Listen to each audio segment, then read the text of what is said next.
اب میں بلا تاخیر کے مفتی عبدالرحمن محمد میاں صاحب سے احترام کے ساتھ عرض کرتا ہوں، گزارش کرتا ہوں کہ وہ حج کے سفر میں جانے سے لے کر آنے تک کے رہنمائی اصول پر کچھ روشنی ڈالیں۔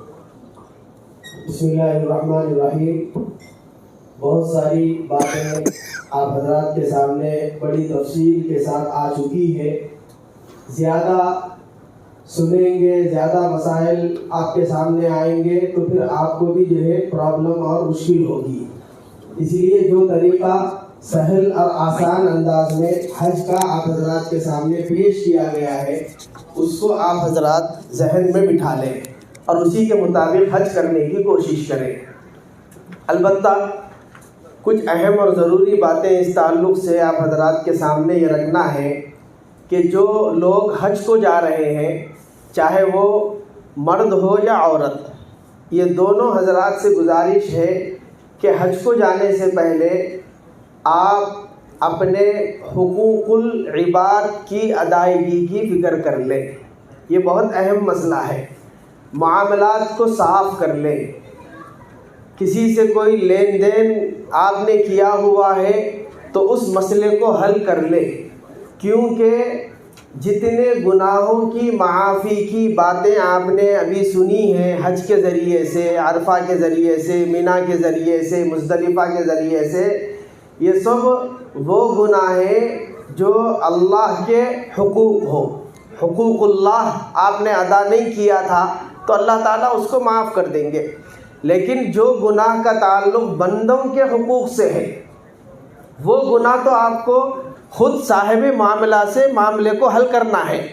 جس کا آپ نے حق دبایا یا جس کا آپ نے حق مارا، اس سے اس مسئلے کو حل کر لینا ہے۔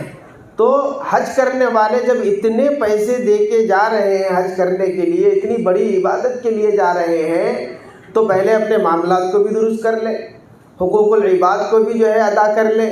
اور اسی طرح کچھ رشتہ داروں سے اگر آپ نے تعلقات کو توڑ رکھا ہے تو آپ صلہ رحمی بھی کر لیں، کیونکہ قطع تعلق کے ساتھ، قطع رحمی کے ساتھ آپ اگر حج کریں گے تو آپ کا حج قبول نہیں ہوگا۔ کیونکہ حدیث میں اللہ کے رسول صلی اللہ علیہ وسلم نے ارشاد فرمایا کہ ایک شخص ہے جو دور دراز سفر کر کے پراگندہ حالت میں، اور اس کے بال بکھرے ہوئے، اس کے چہرے پر گرد و غبار، اس کے کپڑوں پر گرد و غبار، وہ تھکا ہوا آیا اور کعبے کی دیوار پکڑ کر، کعبے کی چوکٹ پکڑ کر وہ خوب رو رہا ہے، اس کے آنکھوں سے آنسو جاری ہے اور اس کے داڑھی سے آنکھوں کے قطرات گر رہے ہیں، ٹپک رہے ہیں، وہ رو رو کے اللہ سے مانگ رہا ہے، تو ایسے شخص کی دعا قبول ہونے میں کیا کوئی تردد ہو سکتا ہے؟ تو صحابہ نے کہا کہ بالکل نہیں ہو سکتا، ایسے شخص کی دعا تو اللہ تعالیٰ فوری قبول کریں گے۔ لیکن نبی نے فرمایا ایسے شخص کی بھی دعا اللہ قبول نہیں کریں گے اگر وہ قطع رحمی کے ساتھ آیا ہو، رشتہ داروں کے ساتھ تعلقات کو خراب کر کے آیا ہو، تو ایسے شخص کی ایسی مقدس جگہ پر بھی دعائیں قبول نہیں ہوتی۔ اس لیے صلہ رحمی کو ہلکے میں مت لیجئے، صلہ رحمی کر لیجئے۔ اگر کسی وجہ سے رشتہ داروں سے، بھائی بہنوں سے، پھوپھوؤں سے، خالوں سے اور کوئی بھی رشتہ داروں سے ہماری بات چیت بند ہے، چاہے وہ مردوں سے ہو یا وہ عورتوں سے ہو، عورتوں کو بھی چاہیے کہ وہ اپنے معاملات کو درست کر لیں، اپنی صلہ رحمی کو درست کر لیں، کیونکہ بہت بڑی عبادت کے لیے ہم جا رہے ہیں۔ یہ بھی حج کی تیاری میں ہے۔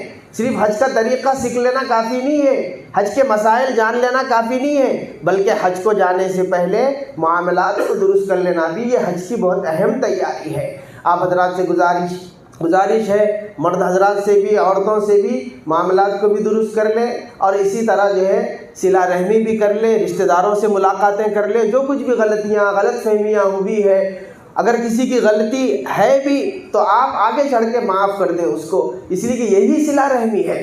اگر غلطی کے باوجود بھی اگر ہم تعلقات کو قائم رکھیں گے، رشتہ داروں سے بات چیت کو جاری رکھیں گے، اسی کو صلہ رحمی کہا گیا ہے۔ ورنہ اگر وہ غلطی کریں گے تو ہم بھی بات نہیں کریں گے، اور اگر غلطی ان کی ہے اس لیے ہم تعلقات کو ختم کرے ہوئے ہیں، یہ اگر سوچ رہے ہیں تو یہ صلہ رحمی نہیں ہے، اس پر بھی گناہ ہوگا۔ زیادہ سے زیادہ اگر کوئی معقول وجہ ہے تو زیادہ سے زیادہ 3 دن تک ناراض رہنے کی اجازت ہے، 3 دن تک بات چیت بند کرنے کی اجازت ہے۔ لیکن 3 دن ہو جائے اگر معاملہ حل نہیں ہوا ان کی طرف سے تو ہم پہل کر کے حل کر لیں، ہم بات چیت کر لیں۔ ایک تو یہ کام کرنا ہے، اور دوسرا یہ ہے میرے دوستو، وہاں جانے کے بعد جب آپ اتنے پیسے خرچ کر کے جا رہے ہیں تو وہاں جانے کے بعد اوقات کی حفاظت کرنا بہت ضروری ہے، نگاہوں کی حفاظت کرنا بہت ضروری ہے، زبان کی حفاظت کرنا بہت ضروری ہے۔ ہمارے تمام اوقات کام میں آئے، عبادت میں استعمال ہو، یہ بہت ضروری ہے۔ یہ ہمارے لیے بہت بڑا چیلنج ہے۔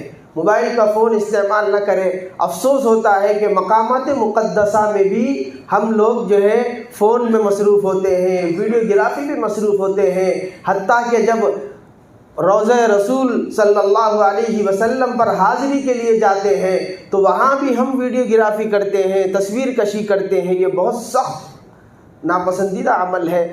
رسول اللہ صلی اللہ علیہ وسلم کو اس سے بہت تکلیف ہوتی ہے۔ لوگ سمجھ نہیں رہے، لائیو ویڈیو ریکارڈ کر رہے ہیں اور اپنی یادگار تصویر بنانے کے لیے سیلفیاں لی جا رہی ہے روضہ رسول پر۔ وہاں حاضری کے آداب کیسے ہیں آپ جانیے کہ وہاں جانے کے آداب کیا ہے۔ سر جھکا کر عاجزی کے ساتھ، ڈرتے ہوئے، گھبراتے ہوئے جانا ہے، بالکل کانپتے ہوئے جانا ہے، اور گناہوں کا استحضار کرتے ہوئے جانا ہے۔ اپنے آپ کو جو ہے نا ذلیل و خوار کر کے بارگاہ رسالت مآب صلی اللہ علیہ وسلم میں حاضر ہونا ہے۔ کہیں ایسا نہ ہو جائے کہ رسول اللہ ہم کو جو ہے وہاں سے دھکے مار کے نکال دے، کہیں اللہ تعالیٰ وہاں سے ہمیں دھکے مار کے نہ نکال دے۔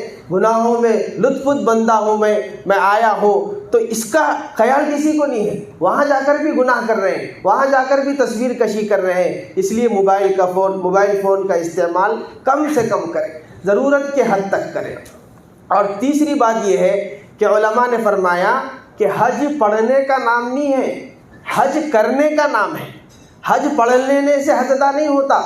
یعنی اگر آپ کو پڑھنا نہیں بھی آتا ہے، دعائیں نہیں بھی آتی ہے آپ کو، طواف کی دعا، سعی کی دعا، مینا میں کیا دعائیں کرنا ہے، مزدلفہ میں کیا دعائیں کرنا ہے، 7 چکر سعی کے ہیں، ان 7 چکروں میں کیا دعائیں کرنا ہے، ظاہر سی بات ہے کہ ہر کوئی ان تمام دعاؤں سے واقف نہیں ہے۔ بڑی بڑی دعائیں ہیں حدیث میں، لمبی لمبی دعائیں ہیں، اس کو یاد نہیں کیا جا سکتا اتنے کم وقت میں۔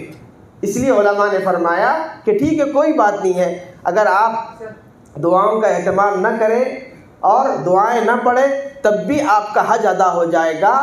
حج کرنے کا نام ہے، اعمال کو، افعال کو ادا کرنے کا نام ہے۔ جذبے کے ساتھ ادا کیجئے، کیفیت کے ساتھ ادا کیجئے۔ حج ایک عاشقانہ عبادت ہے۔ اگر آپ کو عربی کی دعائیں یاد نہیں ہیں، آپ کو جو زبان میں آپ دعا کر سکتے ہیں دعا کیجئے۔ مفتی صاحب نے کہا کہ دعائیں کرنا ہے، مینا میں دعا کرنا ہے، عرفات میں دعا کرنا ہے، اپنے لیے، اپنے رشتہ داروں کے لیے، دوست احباب کے لیے، پوری ملت اسلامیہ کے لیے۔ دنیا مانگیے، آخرت مانگیے، قبر کی زندگی آسان ہو جائے، بہت ساری دعائیں کرنا ہے۔ یہ دعاؤں کا اہتمام کیجئے، اور وہ بھی پوری کیفیت کے ساتھ، اندرونی جذبے کے ساتھ مانگیے۔ دکھاوا نہیں ہے، حج میں دکھاوا نہیں کرنا ہے، حج ریاکاری کے لیے نہیں ہونا ہے۔ بہت بڑا گناہ ہے اگر ہمارے دل میں ذرا برابر بھی نفاق آ گیا، یا ذرا برابر بھی اللہ کے علاوہ کسی اور کو دکھانے کا مقصد ہمارے دل میں آ گیا تو ہماری یہ پوری عبادت بیکار ہو جائے گی۔ پورے اخلاص کے ساتھ، پورے خلوص نیت کے ساتھ حج کیجئے، حج کا ارادہ کیجئے اور دعائیں کیجئے۔ عرفات میں دعاؤں کا بہت بڑی فضیلت ہے عرفے کے دن دعا کرنے کی۔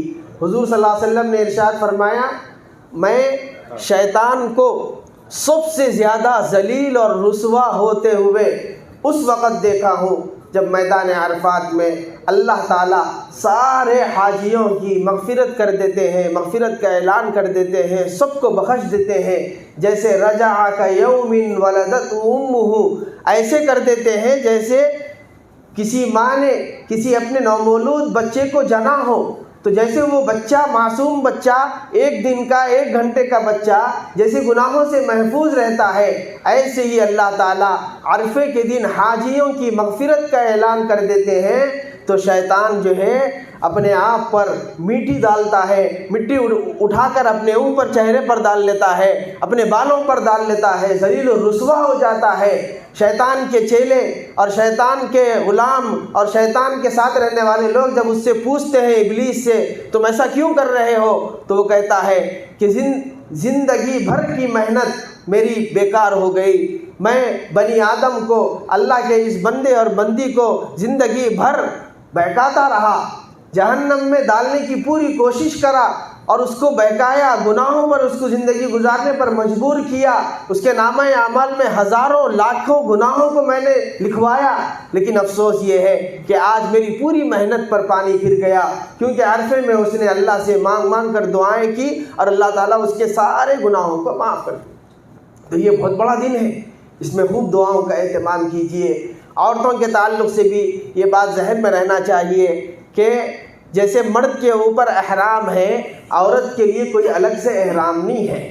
مرد تو 2 چادریں پہنے گا احرام کی، لیکن عورت کوئی الگ سے چادریں نہیں پہنے گی، بلکہ جو عورت کا لباس ہے برقع وغیرہ وہی اس کا احرام ہے۔ البتہ عورت کا احرام وہ پابندیاں ہیں جو احرام پہننے کے بعد مرد کے اوپر بھی عائد ہو جاتی ہے اور عورت کے اوپر بھی عائد ہو جاتی ہے، وہ پابندیاں ہی اس کا احرام ہے، یعنی چہرے پر کپڑا نہ لگائے، اسی طرح خوشبو کا استعمال نہ کرے، اور اسی طرح بیوی شوہر کے ساتھ جو ہے نا ہم بستری نہ کرے۔ جو پابندیاں احرام کی ہے وہی پابندیاں عورتوں کے اوپر بھی ہے اور وہی اس کا احرام ہے، الگ سے احرام پہننے کی ضرورت نہیں ہے۔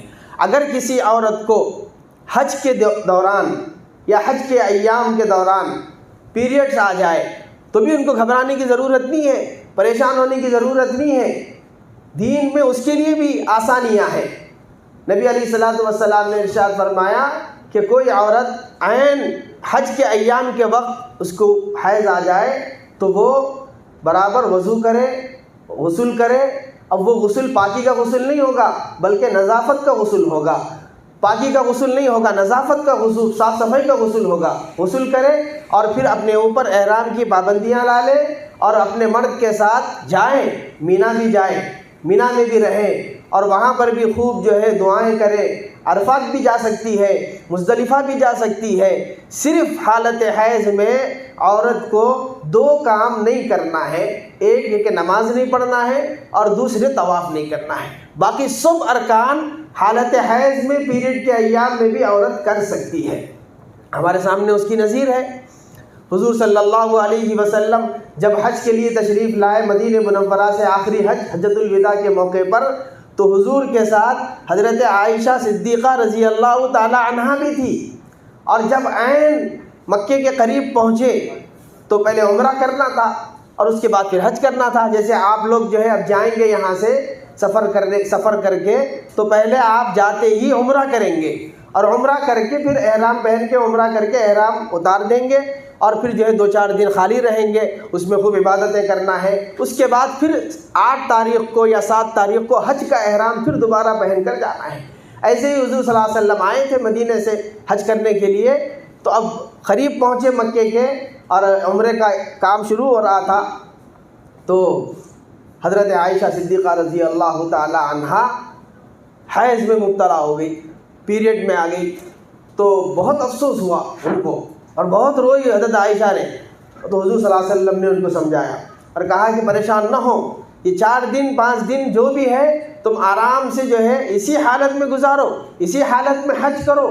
اور پھر جب حج مکمل کر دیا اور حضرت عائشہ صدیقہ رضی اللہ تعالی عنہا پاک ہو گئی، غسل کر لیا، تو حج کے بعد حضور صلی اللہ علیہ وسلم نے حضرت عائشہ کے بھائی سے کہا کہ تم ان کو لے جاؤ، اپنی بہن کو لے جا کر وہاں پر ایک مقام ہے مقام تنعیم، وہاں پر احرام پہناؤ اور پھر ان کو عمرہ کراؤ، کیونکہ حج سے پہلے انہوں نے عمرہ نہیں کیا تھا، تو وہ عمرہ کراؤ، مقام تنعیم سے احرام باندھ کر لے جا کر عمرہ کرا کے لاؤ۔ تو حضرت عائشہ رضی اللہ تعالی عنہا گئی اور مقام تنعیم پہ احرام باندھا اور پھر وہاں سے عمرہ کر کے پھر حضور صلی اللہ علیہ وسلم کے ساتھ واپس مدینہ منورہ آ گئی۔ تو اسی وجہ سے اس مقام تنعیم کا نام کے پاس ایک مسجد بنائی گئی ہے جس کو مسجد عائشہ بھی کہا جاتا ہے، وہاں سے حضرت عائشہ صدیقہ رضی اللہ تعالی عنہا نے عمرہ کیا تھا۔ تو بتانے کا مقصد یہ ہے کہ جو عورتوں کے پیریڈز کے ایام ہیں ان کو پریشان ہونے کی ضرورت نہیں ہے، ہر چیز کا آلٹرنیٹ رکھا ہے، صرف وقوف عرفات کا آلٹرنیٹ نہیں ہے، جیسے ہمارے مفتی صاحب نے کہا اس کا کوئی بدل نہیں ہے، وہ لازم ہے، وہ رکن اعظم ہے وقوف عرفہ، اس کے علاوہ جتنی چیزیں ہیں وہ آپ کر سکتے ہیں۔ طواف زیارت جو حج کا دوسرا بڑا رکن ہے، اس کے لیے بھی اللہ نے 3 دن رکھے ہیں۔ پہلے دن اگر آپ نہیں کر سکتے، بلکہ نہیں کرنا چاہیے پہلے دن، ہزاروں لاکھوں لوگ جو ہے پہلے دن جاتے ہیں طواف کرنے کے لیے، طواف زیارت، آپ رک جائیے، تھوڑا سا توقف کر لیجئے، مینا ہی میں رہیے، رات میں اگر موقع ہو تو رات میں جائیے، اگر پہلے دن موقع نہیں ملا تو دوسرے دن جائیے، دن میں جائیے، رات میں جائیے، دوسرے دن اگر موقع نہیں ملا تو تیسرے دن آپ کر سکتے ہیں۔ تیسرے دن غروب تک، سورج غروب ہونے تک آپ کے پاس طواف زیارت جو حج کا دوسرا سب سے بڑا رکن ہے، وہ آپ 3 دن تیسرے دن غروب تک کر سکتے ہیں۔ اس لیے جلد بازی نہ کریں، اور جو باتیں آپ کو بتائی گئی ہیں میرے دوستو وہ ذہن میں رکھیں، اور پورے اعتماد کے ساتھ اور پوری خوش دلی کے ساتھ اور ایک کیفیت کے ساتھ، ایک جنون کے ساتھ حج ادا کرنا ہے۔ رسمی طور پہ فارمیلٹیز پوری کرنا نہیں ہے، یہ بہت بڑی عبادت ہے، اندرونی جذبے کے ساتھ کریں۔ حج ایک عاشقانہ عبادت ہے، اور اپنے حبیب اور اپنے محبوب سے ملاقات ہے، اور اس کے حکموں کی ادائیگی ہے، اس لیے اطمینان کے ساتھ حج ادا کریں۔ منتظمین سے بھی بعض مرتبہ کچھ کمی کوتاہی ہو جاتی ہے تو اس پر بھی آپ زیادہ غصے کا اظہار نہ کریں، زیادہ بحث و مباحثہ نہ کریں۔ آپ کو جو بنیادی ضرورتیں ہیں اگر وہ اگر آپ کو مل جائے تو کافی ہے۔ اچھی سروس دینے کی کوشش کرتے ہیں لوگ، ذمہ داران، منتظمین، لیکن بعض مرتبہ کچھ مجبوریاں آ جاتی ہیں، بعض مرتبہ کچھ مسائل آ جاتے ہیں، وہ بھی ہماری طرح آپ کی طرح انسان ہے، اس لیے بجائے ان پر غصہ ہونے کے، ان کو غصہ کر کے، ان سے بحث و مباحثہ کر کے اپنے حج کو خراب نہ کریں، اپنے حج کو ضائع نہ کریں۔ اگر کوئی قابل اصلاح بات آپ کو نظر بھی آئے انتظامات کے سلسلے میں، آپ وہاں پر کچھ نہ کہیں، اس کو نوٹ کر لیجئے، اس کو لکھ لیجئے، اور پھر حج کے بعد جب یہاں آ جائیں گے آپ تو اپنے مقام پہ آنے کے بعد ایک خیر سگالی ملاقات منتظمین سے، ٹریولز کے ذمہ داروں سے کر کے ان کو توجہ دلا دیجئے کہ یہ چیزوں کی آپ جو ہے اصلاحات کر لیجئے، یہ چیزیں سمجھ میں نہیں آئی، یہ چیزیں آپ اچھی کر لیجئے۔ آپ کو مشورہ بھی دینا ہے تو وہاں مت دیجئے، کیوں؟ اس لیے کہ آپ نے ابھی سن لیا کہ حج میں بحث و مباحثہ، جھگڑا، جنگ و جدال نہیں کرنا ہے، کریں گے تو پھر آپ حج مبرور سے محروم ہو جائیں گے۔ تو 2-4 دنوں کی راحت کے لیے، 2-4 وقتوں کے مزے کے لیے ہم اپنی اتنی بڑی عبادت کو ضائع مت کریں، خراب نہ کریں۔ اور اسی طرح کچھ بدنظمیاں وہاں کی حکومت کی طرف سے بھی ہو جاتی ہے، وہ لوگ بھی انسان ہے، بشر ہے، اتنے لاکھوں لوگوں کا انتظام کرنا ہے، تو ہم وہاں تو کچھ نہیں بولتے، کچھ نہیں کر سکتے، اس لیے کہ سعودی حکومت کو کون بولے گا؟ سعودی حکومت کے خادمین حرمین شریفین پر کون انگلی اٹھائے گا؟ وہ تو کسی کو ہمت نہیں ہے۔ ان کی بعض بد انتظامیوں پر تو ہم صبر کر لیتے ہیں کہ بھئی ہمارے ہاتھ پہ نہیں ہے۔ ایئرپورٹ پر جو ہے آپ کو پریشانی ہو سکتی ہے، یہاں کے ایئرپورٹ پر، وہاں کے ایئرپورٹ پر، پھر مینا میں، مزدلفہ میں، عرفات میں کچھ پریشانی ہو سکتی ہے، تو ہم وہاں تو کچھ نہیں بولتے، لیکن ہمارے گروپ کے ٹریولز والوں سے اگر کوئی بد انتظامی ہو گئی تو سب لوگ جو ہے ایک دوسرے کے ساتھ مل کر مشورے کر کے جو ہے گروپ کے ذمہ داروں پر چڑھ جاتے ہیں، وہ لوگ بھی جو ہے ہمت کر رہے ہیں۔ ہم گروپ کے منتظمین سے بھی گزارش کرتے ہیں کہ آپ وہی باتیں بتائیں سروس کے تعلق سے جو آپ کر سکتے ہیں، اور جو آپ نہیں کر سکتے اس کا وعدہ نہ لیں، اس کی ذمہ داری اپنے نہ لیں، بلکہ ہم تو یہ مشورہ دیتے ہیں بہت سارے ہمارے گروپ کے ذمہ داروں کو کہ آپ 10 اچھی سروسیں اگر آپ دے سکتے ہیں تو آپ 5 ہی بولیے، 5 بول کے 10 آپ دیجیے، وہ خوش ہو جائے گا۔ لیکن اگر آپ 10 دے سکتے ہیں لیکن بتا رہے ہیں 20، تو پھر وہ آپ کی بھی بدنامگی ہے، اور پھر جو ہے نا گروپ کی بھی بدنامگی ہے۔ اس لیے کم سے کم جو ہے نا آپ وعدے کیجئے اور اچھی سے اچھی سروس دینے کی کوشش کیجئے۔ یہ پروگرام الحمدللہ ہر سال گروپ کے ذمہ داروں کی طرف سے منعقد ہو رہا ہے۔ ہمارے اس گروپ کے اس پروگرام کے جو ہے بہت ایک محرک ساتھی بھی تھے، محترم جناب ولی اللہ صاحب، جو اب ہمارے درمیان میں نہیں ہے۔ انتقال ہو گیا ان کا، اللہ تعالیٰ ان کی بھی مغفرت فرمائے، ان کے درجات کو بلند فرمائے۔ مرحوم بڑی فکر کے ساتھ اور بڑے اہتمام کے ساتھ اس پروگرام کو منعقد کرنے کے لیے دو مرتبہ تین مرتبہ ہمارے پاس آتے تھے مدرسے کو آفس پہ، اور پورا پروگرام جو ہے لے کے جاتے تھے، پھر منتظمین کے سامنے رکھتے تھے اور بہت ایک فکر کے ساتھ خدمت کرتے تھے۔ اور گزشتہ سال بھی وہ تھے ہمارے درمیان، لیکن اس سال نہیں ہے۔ آپ حضرات سے گزارش ہے کہ ان کے لیے بھی مغفرت کی دعا کریں۔ اگر آپ کو کوئی چیز پوچھنا ہے تو آپ انشاءاللہ پوچھ سکتے ہیں۔ میں اب اس کے بعد آخری ٹاپک ہے ہماری مدینہ منورہ کے آداب اور فضائل و زیارت روضہ رسول صلی اللہ علیہ وسلم، اس ٹاپک پر جو ہے انشاءاللہ تھوڑی دیر گفتگو ہوگی 10-15 منٹ۔ اس کے بعد ایک 10-15 منٹ جو ہے مفتی صاحب یہاں رہیں گے۔ اگر آپ کو کوئی سوالات کے جوابات حاصل کرنا ہے تو آپ سوالات کر سکتے ہیں۔ اس کے بعد پھر کچھ ضروری ہدایات دی جائے گی منتظمین کی طرف سے، پھر اس کے بعد میں دعا کے ذریعے سے یہ پروگرام ختم ہوگا انشاءاللہ۔